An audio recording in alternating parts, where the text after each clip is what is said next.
As waters keep rising across Minnesota, so do the safety risks. But there's another flooding concern that state leaders are sounding the alarm on today. WCCO's Barrett Leone spoke with the health department, and they're worried about healthy drinking water, Barrett.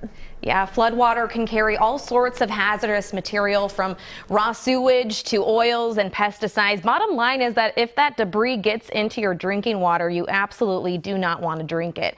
If your well gets completely flooded, like you'll see in these photos behind me, assume it's not safe to drink, bathe in, or even use to brush your teeth with. If floodwater is within 50 feet of your well, like this one, you could be on the borderline for contamination. So again, don't drink it. State health officials say they've received quite a number of calls from concerned well users within the last few days. All in all, their message is that it's better to be safe than sorry.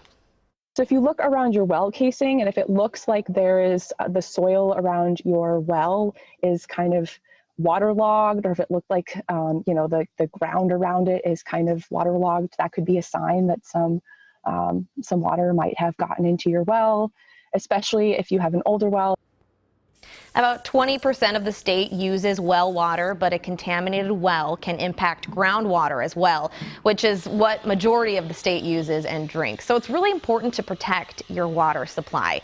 You can do that ahead of flooding by turning off power to the well to prevent an electrical shock. Wrap your well head in some sort of plastic sheeting or electric tape to stop some of that flood debris. And if there's a chance of contamination, disinfect and test your well for harmful chemicals after the water goes back down. And if your well gets completely flooded, there's a good chance you'll need a licensed contractor to come in and do cleaning and testing. But if you're on the borderline, you can get a disinfectant kit like this one, and you can do it yourself. Oftentimes your county can provide a kit for you. And lastly, if you are in a flood risk zone, stock up on a water supply. Yeah, maybe not something people immediately think of when they think of flooding, but really good information. Thanks, Barrett.